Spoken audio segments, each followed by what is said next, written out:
बंधु माने 4 अगस्ट 2024 चिता लगी अमावास्या। एही दिन रे बनुअछि अनेक प्रकारर महासंयोग। एही दिन मध्य आपणक घरर 3टी जगार रखि दियंतु लुण। देखिबे आपणकर समस्त मनस्कामना गुड़िक निश्चय भावरे पूर्ण हेबो। धनर मध्य आगमन हेबो। तुरंत ही आपणक जीवनरु समस्त प्रकारर दुख दूर होइजिबो। जीवनर समस्त दुख कष्ट एवं समस्यारु मिलिजिबो आपणंकु मुक्ति। आपणंकु भगवान विष्णु एवं माता लक्ष्मींकर विशेष कृपा प्राप्त हेबो एवं माता लक्ष्मींक कृपारु आपणंकर घर धन धान्य भरपूर होइजिबो। एहा सहित आपणंकर मध्य समस्त मनस्कामना पूर्ण होइजिबो। तो बंधु माने एही सामान्य लुणटी किपरि आमको धनवान बनाई थाए, किपरि एही लुणटी धनकु चुंबक परि आकर्षित करि थाए, तेबे बंधुगण जदि आपण माने एहा पछर सत्यता जानिबे ताहेले आपण मध्य एही उपाय को करी होई पारिबे धनवान। बंधुगण पुराणा जुगरु मध्य आमे माने लुणर व्यवहार करि आसुछंती।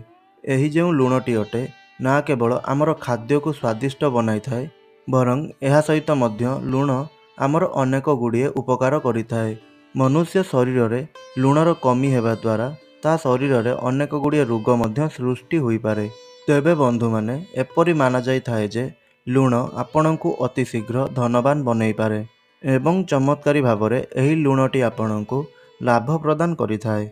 एहा सहित लुण मध्यरे सकारात्मक ऊर्जार भंडार भरी होई रही थाए। लुण को नहीं एते गुड़िए उपायर प्रचलन रहिछि जे जदि आपण सही उपाय गुड़ी को करि नउछंती तेबे आपण मध्य निश्चय रूपरे आपणंकर गरीबी को लुणर एही उपाय राताराती आपणंकर भाग्य को चमकाई देई थाए। तेबे बंधुगण आसंतु जानि नेबा लुणर किछि खास उपाय गुड़िक संपर्क रे।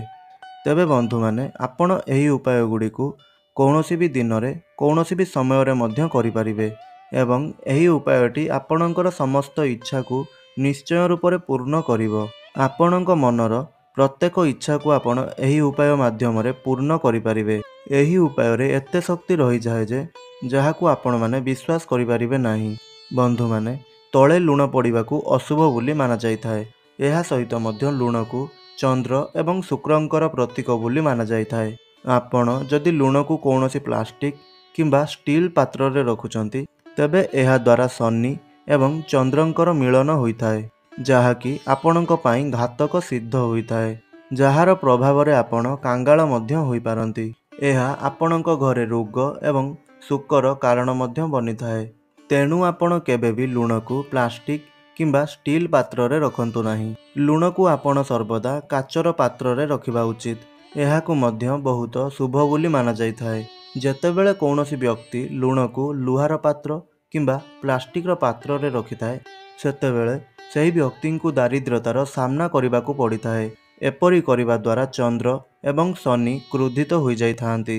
बंधु माने बेले बेले आपण मध्य एहा देखिथिबे जे जदि आपणक खाद्य रे लुणर मात्रा कम हो जाई थाए तेबे आपण सही समय रे लुण नेई आपणक खाद्य रे पकाई थांती एवं एहा परे आपणकर जेउ लुण गुड़िक बळी पड़े सही लुण गुड़िक नेई किंबा आपणकर सही लुण हाथ को नेई आपणकर लुगारे किंबा आपणकर शरीर रे पुछि देई थांती। हेले बंधुगण एहा जानि रखंतु जे एहाकू बहुत अशुभ बोली माना जाई थाए कारण लुण तले पड़िबाकू अशुभ बोली माना जाई थाए। लुण को तले पकाइबा द्वारा आपणक कुंडली रे चंद्रमा एवं शुक्र दुर्बल होई जाई थांती जहा फल रे माता लक्ष्मी आपणकर घर छाड़ी चली जाई थांती एवं आपणकू दारिद्रता एवं गरीबी भली समस्या गुड़िकर सामना करिबाकू पड़ी थाए। बंधु माने उद्धार रे केबे काହାର लुण आनी खाइबा एहा अनुचित होई थाए। लुण आपण सर्वदा निजर पैसा रे किणी करी आनिबा उचित जहा द्वारा आपणकर चंद्र एवं शनि मजबूत होई थांती। जदि आपण उद्धार रे काहाठारू आनी लुण खाइछंती एवं आपण सही व्यक्ति को पैसा देई नाहंती तेबे एहा द्वारा आपणंकु भगवान शनिदेवंकर कूपर शिकार हेबाकू पड़ी थाए। बंधुगण एपरि मध्य माना जाई थाए जे संध्या समय रे आपण काहाठारू लुण नेबा किंबा काहाकू लुण देबा अनुचित अटे। आपण जदि संध्या समय रे काहाकू लुण दियंती तेबे एहा सहित आपणंकर घरर सुख समृद्धि गुड़िक मध्य चली जाई थाए। एहा सहित मध्य लुण नेइथिबा व्यक्तिंकर क्षति होई थाए। सेथिपई संध्या समय रे काहाठारू लुण नेबा किंबा काहाकू लुण देबा एहा ठीक होई न थाए। ବନ୍ଧୁମାନେ, ଲୁଣ ମିଶ୍ରିତ ଜଳରେ ଆପଣ ଆପଣଙ୍କ ଘରେ ପୁଛା ଲଗାଇବା ଦ୍ୱାରା ଆପଣଙ୍କର ଘରେ ଥିବା ସମସ୍ତ ନକାରାତ୍ମକ ଶକ୍ତି ଗୁଡ଼ିକ ଦୂରକୁ ଚାଲିଯାଇଥାଏ। ତେଣୁ ସପ୍ତାହରୁ 2ରୁ 3 ଥର ଆପଣ ପାଣିରେ ଲୁଣ ପକାଇ ସେହି ପାଣିରେ ଆପଣଙ୍କର ଘରକୁ ନିଶ୍ଚୟ ପୋଛିବା ଉଚିତ। ହେଲେ ମାତ୍ର ଏହି ଗୋଟିଏ କଥାରେ ଆପଣ ଧ୍ୟାନ ରଖିବେ ଯେ ସେହି ଲୁଣ ମିଶ୍ରିତ ପାଣିରେ ଆପଣ ଆପଣଙ୍କର ଘରକୁ କେବେ ବି 2 ପ୍ରହର ସମୟରେ ପୋଛିବେ ନାହିଁ, କାରଣ 2 ପ୍ରହର ସମୟରେ ଘରେ ପୁଛା ଲଗାଇବା ମଧ୍ୟ ଅନୁଚିତ ହୋଇଥାଏ। ଆପଣ ସର୍ବଦା ସକାଳ ସମୟରେ ଆପଣଙ୍କର ଘରକୁ ପୁଛା ଲଗାଇବା ଉଚିତ। 2 ପ୍ରହର ସମୟରେ ଆପଣ ଯଦି ଆପଣଙ୍କର ଘରେ ପୁଛା ଲଗାଉଛନ୍ତି, ତେବେ ଆପଣଙ୍କର ଘରେ ମାତା ଲକ୍ଷ୍ମୀ ନୁହଁ ବରଂ ମାତା ଅଲକ୍ଷ୍ମୀଙ୍କର ବାସ ହୋଇଥାଏ। ମାତା ଲକ୍ଷ୍ମୀ ସେହି ଗୃହରେ ହିଁ ପ୍ରବେଶ କରିଥାନ୍ତି ଯେଉଁ ଗୃହରେ ସକାଳ ସମୟରେ ହିଁ ପରିଷ୍କାର ପରିଚ୍ଛନ୍ନ କରାଯାଇଥାଏ। ଆହୁରି ଏକ କଥାର ମଧ୍ୟ ମାନ୍ୟତା ରହିଛି ଯେ ଯଦି ଆପଣ ସକାଳ ହେବା ପୂର୍ବରୁ ଅର୍ଥାତ୍ ସୂର୍ଯ୍ୟ ଉଦୟ ହେବା ପୂର୍ବରୁ ଆପଣ ନିଜ ଘରର ମୁଖ୍ୟ ଦ୍ୱାରକୁ ଖୋଲି ଦେଉଛନ୍ତି, ଯାହାଦ୍ୱାରା ଆପଣଙ୍କ ଗୃହକୁ ମାତା ଲକ୍ଷ୍ମୀ ପ୍ରବେଶ କରିପାରିବେ। ଆଉ ଯଦି ଆପଣ ସକାଳ ସମୟରେ କିମ୍ବା ପ୍ରାତଃ ସମୟରେ ଆପଣଙ୍କ ଘରର କବାଟକୁ ଆପଣ ଖୋଲୁ ନାହାନ୍ତି, ବନ୍ଦ କରି ରଖୁଛନ୍ତି, ତେବେ ଏହାଦ୍ୱାରା ଆପଣଙ୍କର ଘରେ ମାତା ଲକ୍ଷ୍ମୀ ପ୍ରବେଶ କରିପାରିନଥାନ୍ତି। ମା ଲକ୍ଷ୍ମୀ ସେହି ଗୃହରେ ପ୍ରବେଶ କରିଥାନ୍ତି ଯେଉଁ ଗୃହରେ ସୂର୍ଯ୍ୟ ଉଦୟ ପୂର୍ବରୁ ତାର ମୁଖ୍ୟ ଦ୍ୱାରର କବାଟ ଖୋଲାଯାଇଥାଏ। ତେବେ ବନ୍ଧୁମାନେ, ଲୁଣର ଏପରି ଏକ ଉପାୟ ରହିଛି ଯେଉଁ ଉପାୟକୁ ଆପଣ କରିବା ଦ୍ୱାରା ଯଦି ଆପଣଙ୍କ ଘର ଉପରେ କେହି ବି ତନ୍ତ୍ରମନ୍ତ୍ର କରିଦେଇଥାଏ କିମ୍ବା ଆପଣଙ୍କ ଘର ଉପରେ କୌଣସି ପ୍ରକାରର କଳା ବିଦ୍ୟାର ପ୍ରଭାବ ରହିଛି କିମ୍ବା କୌଣସି ପ୍ରକାରର ନକାରାତ୍ମକ ପ୍ରଭାବ ରହିଛି, ଆଉ ଯଦି ଆପଣଙ୍କ ଘର ଉପରେ କାହାର ନଜର ଲାଗିଛି, ତେବେ ସେହି ସମସ୍ତ ଦୋଷ ଗୁଡ଼ିକରେ ଆପଣଙ୍କୁ ରକ୍ଷା ମିଳିପାରିବ। ତେବେ ଏଥିପାଇଁ ଆପଣ ଅଳ୍ପ କିଛି ଲୁଣ, ଅଳ୍ପ କିଛି ଅଟା ଏବଂ ଏହା ସହିତ ଅଳ୍ପ କିଛି ଲାଲ ଲଙ୍କା, ଛୋଟ ଖଣ୍ଡ କୋଇଲା ଏବଂ ଅଳ୍ପ କିଛି ହଳଦୀ ନେଇ ଏହିସବୁ ଜିନିଷକୁ ଆପଣ ଏକାଠି କରି ଗୋଟିଏ କାଗଜରେ ପୁଡ଼ିଆ ପ୍ରସ୍ତୁତ କରିନିଅନ୍ତୁ। ଏହାପରେ ଯେଉଁ ବ୍ୟକ୍ତିଙ୍କୁ ନଜର ଦୋଷ ଲାଗିଛି ସେହି ବ୍ୟକ୍ତିଙ୍କର ମୁଣ୍ଡ ଉପରେ ଆପଣ ସେହି ପୁଡ଼ିଆଟିକୁ 7 ଥର ବୁଲାଇ ତାହାପରେ ଚୁପଚାପ ଆପଣ ସେହି ପୁଡ଼ିଆଟିକୁ ନେଇ ଅଗ୍ନିରେ ଜଳାଇ ଦିଅନ୍ତୁ। ଏହିପରି କରିବା ଦ୍ୱାରା ବ୍ୟକ୍ତିଙ୍କ ଉପରେ ଥିବା ସମସ୍ତ ନଜର ଦୋଷ, ତନ୍ତ୍ରମନ୍ତ୍ରର ପ୍ରଭାବ ଏବଂ କଳା ଯାଦୁର ପ୍ରଭାବ କଟି ଯାଇଥାଏ। ଏହି ଉପାୟଟି କରିବା ଦ୍ୱାରା ଗୋଟିଏ ମିନିଟରେ ସମସ୍ତ ନଜର ଦୋଷ କଟିଯାଇଥାଏ। ଏହି ଉପାୟଟି ବହୁତ ପ୍ରାଚୀନ କାଳରୁ ହିଁ ଚାଲି ଆସୁଅଛି। ବନ୍ଧୁମାନେ, ଆଉ ଏକ ଉପାୟ ହେଉଛି ଆପଣ ଶୋଇବା ସମୟରେ ନିଜର ତକିଆ ତଳେ କିଛି ଲୁଣ ରଖି ଆପଣ ଶୋଇବା ଦ୍ୱାରା ଆପଣଙ୍କ ବଡ଼ିରେ ଯେଉଁ ସବୁ ନକାରାତ୍ମକ ଶକ୍ତି ଥାଏ, ଯେଉଁ ସବୁ ନକାରାତ୍ମକ ଚିନ୍ତାଧାରା ସବୁ ରହିଥାଏ, ତାହା ଧୀରେ ଧୀରେ ଆପଣଙ୍କ ଠାରୁ ମଧ୍ୟ କମ୍ ହୋଇଯାଇଥାଏ। ଏବଂ ଯେତେବେଳେ ଆପଣ ଆପଣଙ୍କର ତକିଆ ତଳେ ଲୁଣ ରଖୁଛନ୍ତି, ସେହି ଲୁଣକୁ ଆପଣ ଗୋଟିଏ କଳା ରଙ୍ଗର କପଡ଼ାରେ ବାନ୍ଧି କରି ରଖନ୍ତୁ। ବନ୍ଧୁଗଣ, ଆପଣମାନେ ମନେ ରଖିବେ ଯେ ଚାହାରେ କେବେ ବି ଆପଣ ଭୁଲରେ ଲୁଣ ପକାଇବେ ନାହିଁ। ଏମିତିରେ ତ ଚାହାରେ କେହି ବି ଲୁଣ ପକାନ୍ତି ନାହିଁ, ହେଲେ ଯଦି ଆପଣ ଚାରେ ଲୁଣ ପକାଉଥିବେ, ତେବେ ଏହା ଆପଣଙ୍କ ଶରୀର ପାଇଁ ବହୁତ ଘାତକ ସିଦ୍ଧ ହେବ।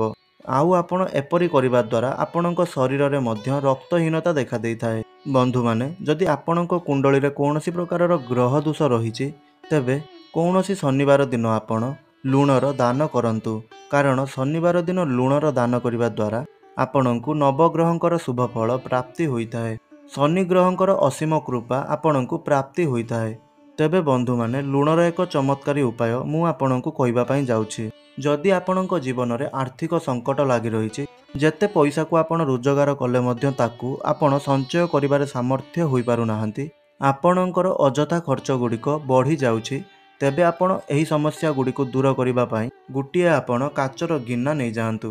ସେଥିରେ ଆପଣ ଲୁଣ ଭର୍ତ୍ତି କରିଦିଅନ୍ତୁ ଏବଂ ସେଥିରେ ଆପଣ 4-5ଟି ଲବଙ୍ଗ ପକାଇ ଦିଅନ୍ତୁ। ଏହାପରେ ଆପଣ ସେହି ଗିନାଟିକୁ ନେଇ ଆପଣଙ୍କ ଘରର କୌଣସି ଏକ କୋଣରେ ରଖିଦିଅନ୍ତୁ। ଏହିପରି ଆପଣ କରିବା ଦ୍ୱାରା ଆପଣଙ୍କ ଘରେ ସକାରାତ୍ମକତାର ସଞ୍ଚାର ହୋଇଥାଏ, ଯାହାଫଳରେ ଆପଣଙ୍କର ଧନ ସମ୍ବନ୍ଧିତ ସମସ୍ୟା ଗୁଡ଼ିକ ଦୂର ହୋଇଥାଏ। କାରଣ ଘରେ ଯେତେବେଳେ ନକାରାତ୍ମକ ଉର୍ଜାର ଅଧିକତା ବଢ଼ିଥାଏ, ଅର୍ଥାତ୍ ଆମ ଗୃହରେ ସକାରାତ୍ମକ ଉର୍ଜା ଗୁଡ଼ିକର କମି ରହିଥାଏ, ଠିକ୍ ସେହି ସମୟରେ ଗୃହରେ ଆର୍ଥିକ ସଙ୍କଟ ଗୁଡ଼ିକର କମି ଦେଖାଦେଇଥାଏ। ତେଣୁ ଆମେ ଯଦି ଗୃହରୁ ନକାରାତ୍ମକ ଉର୍ଜା ଗୁଡ଼ିକର କମି କରି ଆମେ ସକାରାତ୍ମକ ଉର୍ଜାର ବୃଦ୍ଧି କରାଇବା, ତେବେ ଆପେ ଆପେ ଆମ ଜୀବନରୁ ଧନଜନିତ ସମସ୍ୟା ଗୁଡ଼ିକ ଦୂର ହୋଇଯିବ। ଏହା ବ୍ୟତୀତ ଯଦି ଆପଣ ପାଣିରେ ଅଳ୍ପ କିଛି ଲୁଣ ମିଶାଇ ସ୍ନାନ କରନ୍ତି, ଏହାଦ୍ୱାରା ଆପଣଙ୍କ ମଧ୍ୟରେ ଥିବା ନକାରାତ୍ମକ ଉର୍ଜା ଗୁଡ଼ିକ ମଧ୍ୟ दूर हो जाए। तेबे मन रखिबे आपणमानंकु मध्य मु पूर्वरु कहि रखिछि जे लुण मिश्रित जल आपणकर घर को पोछिबा द्वारा आपणकर घरु जेते सबु नकारात्मक ऊर्जा गुड़िक रही ताहा सबु आपणक गृहरु दूर हो जाए। हेले आपण एही भली किछि बार दिन भूल रे मध्य पुछिबे नाही। सेही बार गुड़िक हैला मंगलवार, गुरुवार, रविवार। एही बार गुड़िकरे आपण केबे भी भूल रे आपणक गृह रे लुण मिश्रित जल रे पुछा लगेबे नाही। जदि आपणकर कौनसी बेमार लागी रही किंबा आपण रोगाग्रस्त अछंती तेबे आपण आपणकर मुंड पाखरे गोटे काचर पात्र रे अल्प किछि लुण रखंतु एवं प्रत्येक सप्ताह रे आपण सही लुण को बदलाई सही काचर पात्र रे अन्य नूतन लुण आनी रखि दियंतु। देखिबे धीरे धीरे आपणक स्वास्थ्य रे सुधार आसीबाकु लागिबो। तेबे बंधु माने मोर एही भिडियोटी जदि आपण माननकु भलो लागिथाए तेबे आपण भिडियोटी को लाइक करी चैनल टी को मोर सब्सक्राइब करिनेबे एवं भक्तिर सहकारे कमेंट बॉक्स रे जय माता लक्ष्मी आपण अवश्य लिखिबे। धन्यवाद।